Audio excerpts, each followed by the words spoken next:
Salut, c'est Magic Fun. Alors aujourd'hui je vais vous apprendre 3 nouveaux forçages de cartes qui vous demanderont un petit peu d'entraînement pour les maîtriser, mais vous verrez, ils sont super efficaces. Allez, c'est parti. Alors avant de commencer à vous montrer ces forçages, je voulais vous préciser que je vais toujours vous forcer la même carte bien sûr, ça sera l'As de pique. Alors retenez bien cette carte parce que vous allez voir que bizarrement vous allez la choisir, comme par hasard vous allez choisir l'As de pique. Alors bien sûr j'ai ici un jeu de cartes totalement ordinaire, normal. Toutes les cartes sont différentes, elles y sont toutes dans le jeu, on n'a aucune carte en double comme vous pouvez le constater. Et je vais tout de suite vous faire le premier forçage. Alors je vous invite tout simplement à me dire stop quand vous voulez. Je vais simplement effeuiller les cartes et vous me dites stop au moment où vous voulez. Donc vous me dites stop par exemple maintenant. Vous êtes sûr? Vous pouvez encore changer, hein, non? Vous êtes sûr ici? Ok. C'est intéressant parce que vous êtes arrêté pile sur l'As de pique. Et si je me souviens bien, il y a quelques secondes encore, je vous ai dit que j'allais vous forcer l'As de pique. On passe maintenant au deuxième forçage. Alors on garde le même jeu de cartes, bien entendu il est resté totalement mélangé. Et encore une fois vous allez me dire stop quand vous voulez, ça va être un petit peu différent, mais vous allez quand même me dire stop au moment où vous voulez. Donc par exemple vous me dites stop maintenant, ok.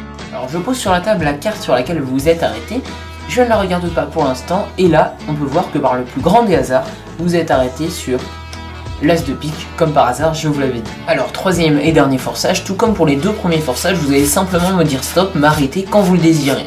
Donc vous me dites stop par exemple maintenant. Vous vous êtes arrêté sur cette carte, je n'ai absolument rien touché, et pourtant il se trouve que cette carte, c'est l'As de pique, encore une fois, c'est la carte que je devais vous forcer. Voilà, j'espère que ces trois forçages vous ont plu. On passe maintenant aux explications. C'est parti.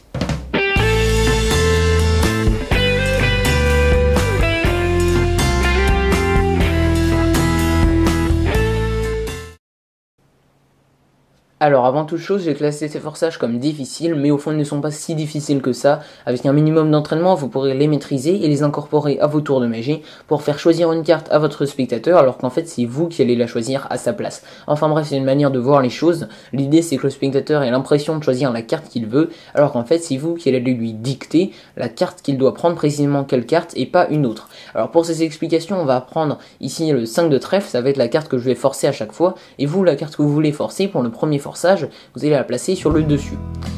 Vous allez commencer, avant de défeuiller les cartes, à faire une swing cut, donc une coupe pivot, comme ceci. Alors, je vais pas vous réexpliquer cette coupe maintenant, même si elle est assez simple, j'ai déjà fait un petit tutoriel dessus. N'hésitez pas à cliquer juste là pour aller le voir en haut à droite de votre écran. Vous allez voir que c'est pas très difficile. C'est très important de faire une coupe pivot et pas une autre coupe, parce que cette coupe va nous permettre de prendre un break, comme ceci, pile à l'endroit de la carte qu'on veut forcer. Alors, je vous remontre, vous êtes là, vous faites votre coupe pivot et vous allez prendre un break. Le break, ça va pas être tout l'auriculaire, mais ça va être juste un petit peu de chair en fait, un petit peu de peau de votre auriculaire que vous allez intercaler entre la partie supérieure du jeu et la partie inférieure. Ça va vous permettre de garder un repère, un break, une brisure, je sais pas moi, comme un post-it en fait, sur la carte ici que vous allez forcer au spectateur. L'idée c'est que cet espace, cette brisure ne se voit pas du côté du spectateur, parce que là on la voit, mais évidemment elle ne va pas disparaître comme ça, elle va se répercuter du côté du public.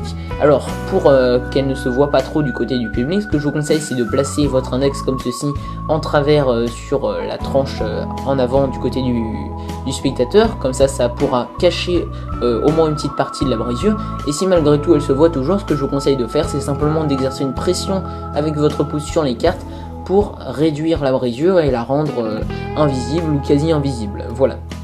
Donc là vous avez un espace, une brisure de votre côté qui ne se voit pas côté spectateur. C'est parfait, vous pouvez commencer à effeuiller les cartes. Alors pour effeuiller les cartes, c'est très simple, vous avez juste à recourber votre index, en fait vous le faites passer en dessous du jeu et votre pouce va laisser partir les cartes pour les effeuiller. N'hésitez pas à vous aider de votre autre main comme ceci en attrapant le jeu pour vous sentir plus à l'aise et vous effeuillez les cartes. Alors vous demandez simplement au spectateur de vous dire stop quand il le désire et en fait vous allez sentir à un moment qu'il y a quelque chose qui bloque à un endroit où le pouce va s'arrêter d'avancer, il va pas continuer à effeuiller les cartes, il va s'arrêter pile à l'endroit du break en fait. Alors là c'était un peu visible, si vous avez un petit break comme ça, vous vous arrêtez pile à cet endroit là. Mais le spectateur ne doit pas le savoir, il doit avoir l'impression que vous êtes arrêté à l'endroit auquel il vous a dit stop en fait. Il peut vous dire stop un peu avant, vous allez continuer jusqu'à arriver à cet endroit là. il peut vous dire stop un peu après. Dans ce cas, vous vous arrêtez là et vous pouvez feuiller quand même un petit peu après et couper précisément à l'endroit du break s'il n'est pas trop loin de l'endroit où il vous a dit stop par exemple. Bref, à vous de trouver quelque chose comme ça dans votre présentation, dans votre boniment, pour que le spectateur ne se rende pas compte que vous arrêtez à l'endroit que vous voulez et pas à l'endroit auquel il vous a dit stop tout simplement. Donc vous allez voir, ou plutôt sentir, c'est automatique, vous allez tout de suite sentir un endroit où votre pouce arrête d'avancer, arrête de faire défiler les cartes, et cet endroit, ça va être l'endroit de la carte choisie, tout simplement. Petite astuce, si on utilise cette carte là, non, ça doit être celle-là, excusez-moi, voilà, c'est cette carte-là. Pour moi, c'est un 5 de ping, bien sûr, ça peut être une autre carte. En fait, c'est une carte qui est plus courte que les autres. Donc ici, vous voyez, on voit que les bords ne sont pas égalisés. Et ben en fait, ça va faire une brisure naturelle, automatique. Vous n'aurez pas besoin de faire un break, donc c'est utile. Par exemple, si vous n'avez pas l'habitude de faire des breaks, si vous n'êtes pas très à l'aise avec cette technique, vous pouvez utiliser une carte comme ça. Donc simplement, vous découpez une petite tranche de la carte au-dessus ou en dessous. Et en fait, quand vous allez couper, là vous allez avoir une brisure absolument naturelle. Et donc vous pourrez soit effeuiller les cartes comme ça, soit les faire défiler comme ça, ça marche aussi. Et donc là je sais que je me suis arrêté précisément sur cette carte. Donc voilà, c'est une petite astuce si vous n'aimez pas trop faire des breaks, même si ça vous sera très utile en magie. Mais voilà, vous pouvez également utiliser cette technique si vous voulez.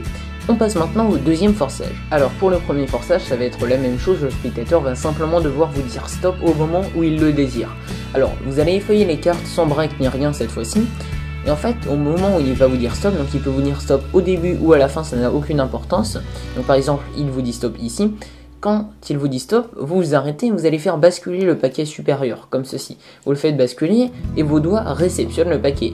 Ensuite, à l'aide de vos doigts ici qui tiennent le paquet, vous allez refaire basculer le paquet de manière à avoir deux paquets face en bas. Ok ? Alors je vous remontre la manipulation. Vous êtes comme ceci, vous faites basculer la première partie, la partie supérieure, et vous refaites basculer. D'accord ? Avant de commencer le forçage, il faut que vous placiez la carte à forcer sur le dessus du jeu comme pour le premier forçage, et vous faites la manipulation que je viens de vous montrer. C'est pas très difficile, hein, franchement, avec un tout petit peu d'entraînement, vous arriverez à faire ça assez rapidement. L'idée, c'est vraiment de le faire assez rapidement pour que le spectateur ne se rende pas compte que la carte que vous allez lui tendre, c'est pas la carte qui était en plein milieu du jeu, mais c'est bien la carte qui était sur le dessus. Le spectateur va avoir l'impression que cette carte, elle vient du milieu du jeu, alors qu'en fait, elle est toujours restée sur le dessus du jeu.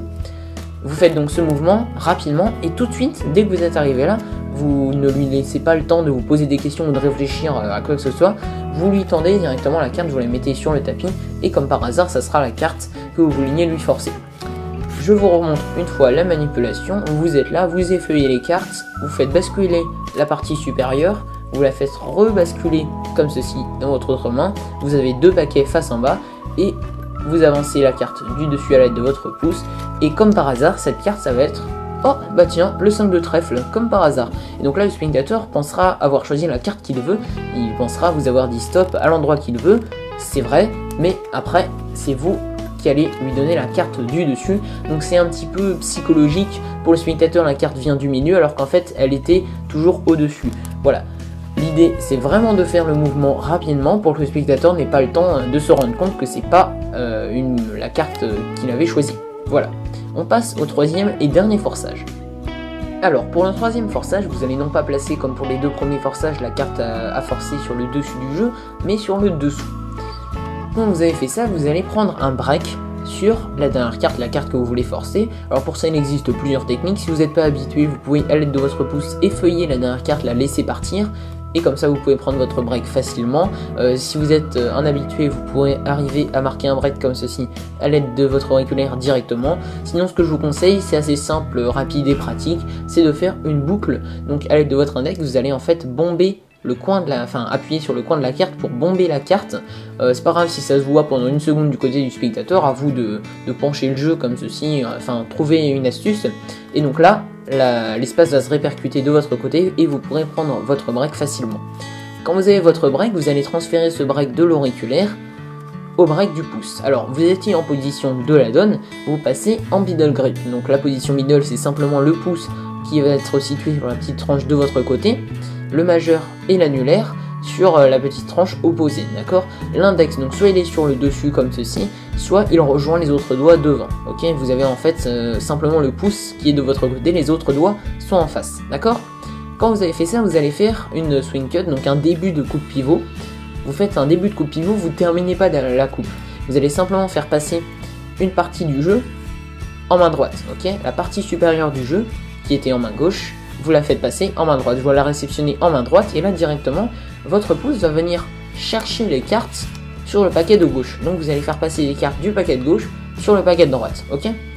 Et vous faites comme ça jusqu'à ce que le spectateur vous dise stop. Donc là, il peut vraiment vous dire stop à n'importe quel endroit, sauf bien sûr pas à la dernière carte quand même. Donc il vous dit stop par exemple ici, et au dernier moment, vous allez déposer la carte que vous aviez en break, sur la carte qu'il aura dû choisir en réalité. Donc la carte qu'il aura dû choisir, ça aurait été le 6 de cœur, mais là, ça va être le 5 de trèfle. Je vous remontre, vous êtes là, vous avez la carte en break, à l'aide de votre pouce, vous faites passer les cartes du paquet de gauche au paquet de droite, et au dernier moment, vous déposez la carte qui était en break sur le paquet de gauche, sur le paquet de droite, tout simplement. Là, vous avancez la carte à l'aide de votre pouce, vous la donnez au spectateur, et il se trouve que comme par hasard, cette carte, c'est le 5 de trèfle. Oh, comme par hasard, le 5 de trèfle, la carte bien sûr que vous vouliez lui forcer.